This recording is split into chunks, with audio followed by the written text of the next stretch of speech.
Hola, ¿cómo están? Bienvenidas, bienvenidos a esta nueva edición de Conexión Global de fin de semana, este programa donde revisamos las principales noticias internacionales que han estado marcando estos últimos días. Y una de esas noticias, para comenzar este programa, nos lleva hasta Reino Unido, porque a inicios precisamente de esta semana asumía formalmente el nuevo primer ministro de esta nación, Andy Burnham, el séptimo por lo demás de los últimos 10 años tras la salida de Keir Starmer. Todos los detalles de este nuevo gobierno laborista lo vamos a revisar en el siguiente informe.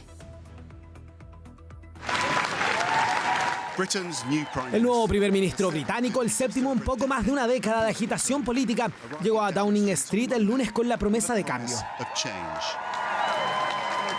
I know people at home are fed up with politics. I hear you, and I want to be honest with you. We have not been good enough, and we need to be better.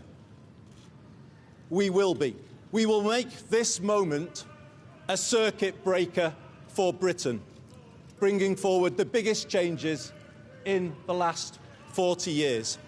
Dejando de lado el tradicional podio de Downing Street, Burnham se comprometió a restablecer la confianza en el gobierno, a reducir el costo de la vida y acabar con la falta de vivienda. I will put the care of people at the heart of everything I do. Esto se produjo tras la cálida despedida del ex líder Keir Starmer el lunes por la mañana. My work is done. Su renuncia lo convierte en el primer ministro laborista que menos tiempo ha permanecido en el cargo en la historia. I go with good grace, I go with a smile, and I go proud of everything that we have achieved. Hace menos de 2 años, Starmer llevó a su partido a obtener la mayor mayoría parlamentaria de este siglo, pero el público británico pronto se desencantó con él. Y finalmente la presión interna de su propio partido, sumada a los bajos índices de popularidad, provocó su salida. Y este momento. As I now pass the baton to Andy Burnham, I wish him every success. He has my full support. Tras abandonar Downing Street, Starmer se dirigió al Palacio de Buckingham para presentar formalmente su dimisión al rey Carlos. Burnham ocupó entonces su lugar, sin contratiempos, al haber sido invitado por el monarca a formar gobierno. Para Andy Burnham, esto supone, en realidad, un regreso a Westminster. Fue diputado aquí durante 16 años y también formó parte del gobierno, antes de trasladarse al Gran Manchester, donde se convirtió en alcalde y en uno de los políticos más populares del país. Ahora, insta a todo el mundo, tanto a sus seguidores como al público en general, a que apoyen, ahora que asume el cargo más importante de su carrera, el cargo más importante del país. I will give this my all, and I ask you all to pull with me. Let's build a new national sense of unity, of common purpose and positivity. Let us make this the moment when Britain starts to believe again, the moment we bring back hope. Sin embargo, con la llegada al poder del llamado Rey del Norte, tras la icónica Puerta Negra de Westminster, arrancan las decisiones complejas, tanto a nivel nacional como internacional. Max Foster, CNN Londres. Séptimo primer ministro en una década, nuevo líder que va a dirigir la nación desde el 10 de Downing Street, pero en la política convulsa británica han pasado varios nombres y vamos a revisar precisamente ese listado durante la última década, partiendo, por cierto, y nos detenemos en estos primeros nombres con David Cameron, ¿no? Que estuvo 6 años aproximadamente en el poder desde mayo de 2010 hasta julio de 2016, impulsó varias políticas de austeridad tras una crisis financiera, pero cuyo mandato se vio marcado, por cierto, por el referéndum del Brexit en 2016, que fue convocada precisamente por su figura. Tras ganar esta opción de salir de la Unión Europea, él dimite inmediatamente y llega al poder, por cierto, Theresa May entre 2016 y 2019, heredera por lo demás del Brexit, negociando este acuerdo con la Unión Europea, muy impopular por lo demás, es incapaz de lograr una aprobación parlamentaria de su acuerdo y finalmente termina por perder autoridad dentro de su propio partido y dimitiendo finalmente tras este bloqueo político total. Boris Johnson, entonces, el tercero en este listado, estuvo entre 2019 y septiembre de 2022. Fue marcado, por cierto, su mandato en medio de lo que fue el COVID, ¿no? Él incluso se contagió de este virus en su momento, un escéptico por lo demás de la enfermedad y que sin embargo le terminó agradeciendo al sistema de salud público británico respecto del trabajo que tuvieron con él precisamente tras haber sorteado, por cierto, la pandemia. Varios escándalos vinculados directamente, sin ir más lejos, con el COVID, algunas fiestas, reuniones incluso que se llevaron a cabo durante su mandato y finalmente termina con una rebelión masiva en medio de varios escándalos que sortió entonces Boris Johnson durante ese periodo. Vamos a avanzar en este listado de primeros ministros británicos, siguiendo, y lo ven ustedes a mis espaldas, Liz Truss, apenas 45 días en el poder. De hecho, es la líder británica que menos tiempo estuvo en el 10 de Downing Street. También, por cierto, conservadora, con una agenda económica ultraliberal, esta bajada de impuestos masiva, pero que sin embargo también provocó una suerte de crisis financiera y con ello la caída de la libra, una pérdida total de credibilidad en cosa de semanas, renunciando entonces a los 45 días. En esa misma alineación política llega Rishi Sunak, estuvo entre el 2022 y el 2024, pero sin embargo perdió las elecciones generales ese año frente al Partido Laborista y eso nos lleva por lo demás a Keir Starmer, ¿no? Que consigue una victoria notable en esas elecciones del 2024, pero como bien sabemos, se vio enfrentado a una serie de escándalos, sobre todo este último tiempo, entre ellos, por ejemplo, por haber nombrado a un embajador británico en Estados Unidos con aparentemente algunos vínculos con Jeffrey Epstein, así como también lo que fue la piedra que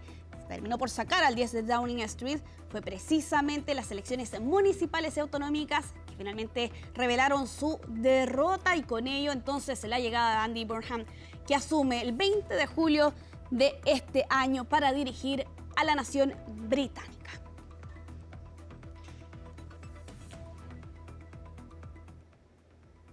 Vamos a avanzar en nuestro programa, vamos a dejar Reino Unido para hablar de lo que ha estado ocurriendo en nuestra región, particularmente con declaraciones del presidente de Nicaragua, Daniel Ortega, quien hace una semana atrás señalaba ante la prensa y también ante los habitantes de su país que no iban a haber más elecciones, pese a que en rigor, y tras un cambio, por cierto, en reforma electoral, deberían existir comicios el 2027 y sobre todo ante los fuertes cuestionamientos que hay respecto de la figura de Daniel Ortega, que conseguía una victoria sumamente cuestionada hace algunos años atrás. Queremos analizar este tema y para eso vamos a tomar contacto a esta hora con quien ya vemos en pantalla, Jorge Sanz, analista internacional, docente de la Universidad del Desarrollo. Muchas gracias, Jorge, por acompañarnos aquí en Conexión Global de fin de semana. ¿Cómo estás, Giselle? Qué gusto saludarte. Un gusto, Jorge. Partamos esta entrevista con una pregunta que se hace prácticamente todo conocedor respecto de lo que ocurre en nuestra región, teniendo en cuenta que podríamos calificar una oposición prácticamente diezmada en Nicaragua. ¿Por qué Daniel Ortega hace este tipo de anuncio señalando que no va a haber más elecciones en este país? Fundamentalmente para asegurarse, quedarse él y traspasar ese poder a la familia. Lo que está haciendo es el anuncio de que va a reestructurar el sistema político, tiene el control de todo el sistema político, tiene el control del Estado completo, pero lo va a reconfigurar, va a colocar a sus partidarios, va a bajar la categoría de la oposición y lo que está buscando en definitiva es mantener la seguridad, porque él ya está viejo, ya se quiere ir, probablemente esté muy enfermo. Por lo tanto, lo que está haciendo es asegurar que su hijo o su señora son los que van a seguir con el gobierno de Nicaragua.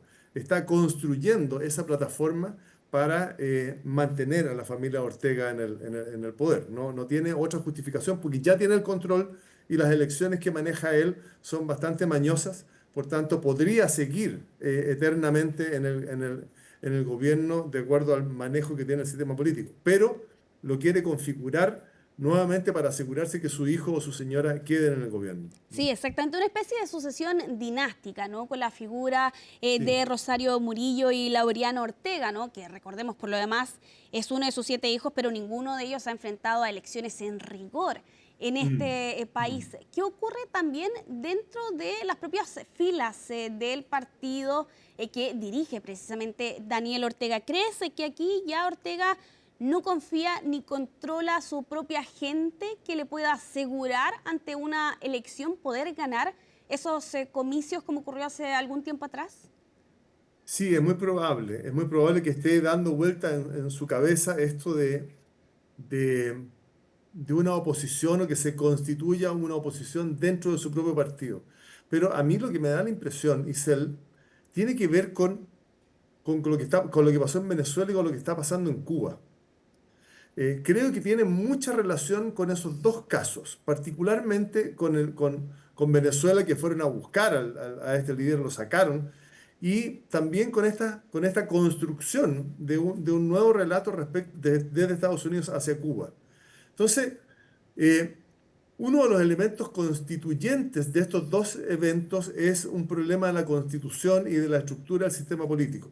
Entonces, probablemente lo que está haciendo Ortega es eliminar ese elemento de ilegalidad, de inconstitucionalidad, y va a empezar a construir un sistema político a su medida y a la medida de que él lo siga.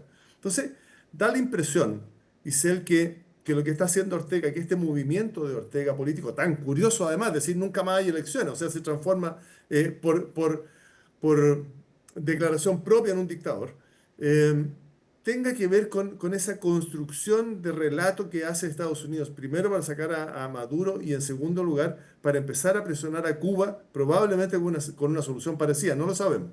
Pero, es muy curioso la declaración de Ortega. Sí, Probablemente tenga que ver con eso también. sí, sin duda. Y de hecho, una de las respuestas que escuchamos precisamente de Estados Unidos horas después de conocer estas declaraciones llegaban precisamente desde la Casa Blanca, donde señalaban, no nos vamos a quedar de brazos cruzados.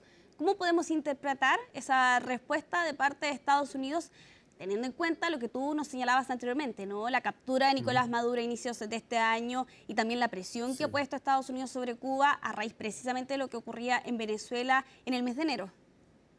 Sí. Entonces, todos estos gobiernos que han tenido o tuvieron Maduro, Cuba, Nicaragua, una característica un tanto dictatorial o que se ha mantenido en el tiempo como una dictadura, como un gobierno autoritario, da lo mismo el nombre, ¿no? Pero medio dictatorial, medio eh, personalista, familiar, son los que están teniendo problemas.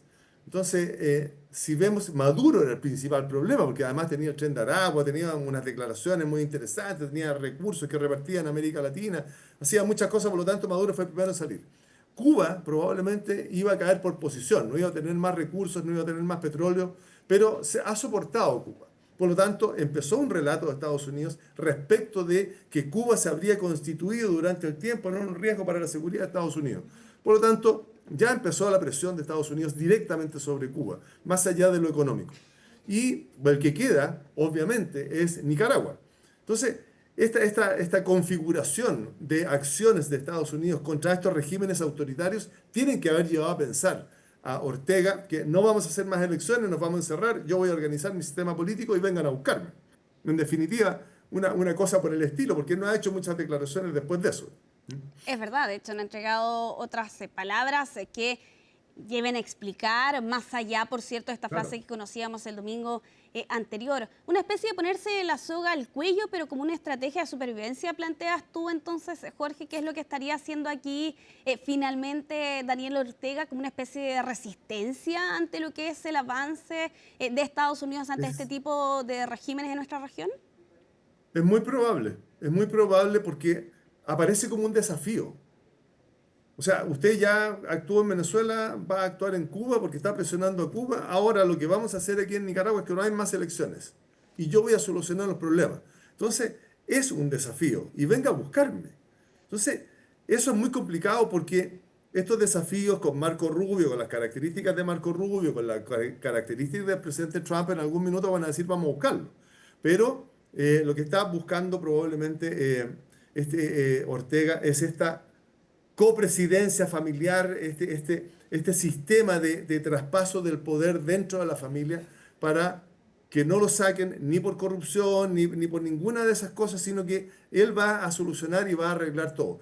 Probablemente no alcance a arreglar nada, no lo sabemos. Claro. Probablemente el control político que tiene, el control institucional que tiene, sí efectivamente es, pero cuando quiera empezar a tratar de arreglar las cosas que ha hecho, va a empezar a mostrar esa debilidad que él mismo probablemente está sintiendo.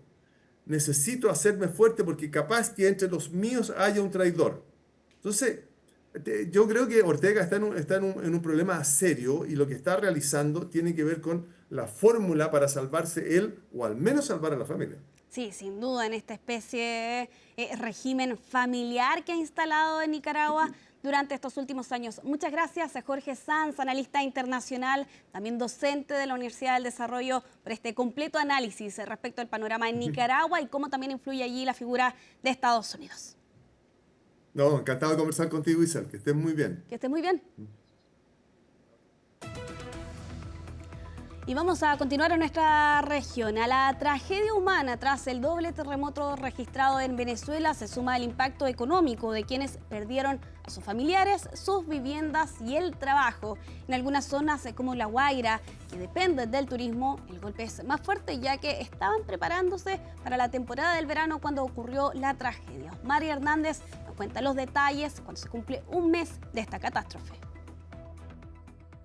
Este es uno de los muelles de pescadores de Naiguatá. Vean ustedes el impacto del terremoto que dejó esta abertura que no se encontraba y también toda esta barrera de piedras bajó de nivel según nos cuentan los pescadores. Solo algunos de ellos se han atrevido a salir a pescar en las últimas horas básicamente para sustento familiar. Ahorita hemos parado porque estamos buscando a los familiares en algunos casos de algunos pescadores. Sí, ellos a pescar. El primer día agarramos como 13 kilos de pescado, pero cerca, pues. Donde cualquier cosa podemos llegar al muelle rápidamente. Y lo que denominan como pesca de orilla, pues aún sienten temor de que pueda generarse algún otro movimiento sísmico que también altere el oleaje y los ponga en riesgo. Y ese fuerte viento se puede ir también para allá afuera. Un pescado para comer. Y de repente si agarraste algo un poquito de más, vende un poquitico y obviamente que ahorita no hay fuente de trabajo, por lo menos ellos están trabajando aquí, están vendiendo el pescado a un bajo costo, uno se lo vende a un bajo costo para que pueda salir pescado y la gente del mismo pueblo venga y compre su pescado. Ya nos dieron el subsidio de la gasolina, que es una de las herramientas necesarias para salir a trabajar. Playas como esta, en este caso Los Ángeles, no solamente son un espacio comúnmente recreacional, sino también fuentes de empleo. Desde la persona que te vende la empanada, la persona que administra estos toldos y coloca las sillas. Volver a empezar de cero, me da tristeza pues, porque yo siempre he trabajado con turismo, más que todo en el ambiente mesonero. Creo que no vamos a funcionar ya ni para las vacaciones. ¿Y cómo se sustentan entonces? Mi amor, yo por lo menos estoy trabajando con el Ministerio de Educación, trabajo de vigilante de noche. No perdí mi casa directamente, pero perdí dos familiares. En los negocios, gracias a Dios, están ahí, pero ahorita eso no va a proveer. Por lo menos nosotros económicamente trabajamos aquí en la playa. Otro fuente de trabajo no tenemos. La tragedia es humana, pero también es económica y de hecho impacta a locales pequeños como este que están en los alrededores de la playa y que en algunos casos se vieron afectados. Porque uno siente como que el mundo se nos vino abajo a todos, nos afecta, emocionar. Además viven en la incertidumbre de no saber cuándo se podrá reactivar la venta en estos sectores. Yo confío en que todo eso se supere rápido. Cuando la tragedia también nos decían que no, que iban a pasar no sé cuántos años para salir adelante. ¿Y cuánto pasó? Pasaron como un año más o menos y ya pues, más o menos podíamos a andar y empezar a surgir. Esto fue un golpe fuerte para nosotros. Vamos a salir adelante también, pues, con nuestro fallecido, nuestro dolor. Con Dios y la Virgen Santísima nos vamos a levantar. Para CNN, Osmaria Hernández, La Guaira. Francia se convirtió en el primer país de Europa en prohibir el uso de redes sociales a los menores de 15 años. La iniciativa impulsada por el presidente Emmanuel Macron fue aprobada este martes con el respaldo de ambas cámaras del Parlamento y se convirtió en la última gran medida del francés. Toda la información en la nota de Camila Concha. El uso de redes sociales en niños y adolescentes ha estado al frente del debate desde que Australia se convirtió en el primer país del mundo en prohibirlas a los menores de 16 años a finales de 2025. Ahora Francia aplicará esta medida a quienes tengan menos de 15, tras la aprobación de la ley en el Senado y en la Asamblea Nacional. Con las redes sociales, la gente a menudo se compara con los demás, y eso simplemente no es saludable y es malo para la salud mental de las personas. Me gusta jugar y me gustan las redes sociales, como que me gusta hacer esas cosas. Así que es un poco triste no poder como compartir mis logros o no poder como actualizar, recibir actualizaciones tan rápido sobre las cosas, ¿sabes? La iniciativa fue presentada por el presidente galo Emmanuel Macron en enero, convirtiéndose en la última gran política conseguida en su gobierno, el cual finalizará en mayo de 2027. Bueno, el Parlamento acaba de votar a favor de la prohibición de las redes sociales para los menores de 15 años.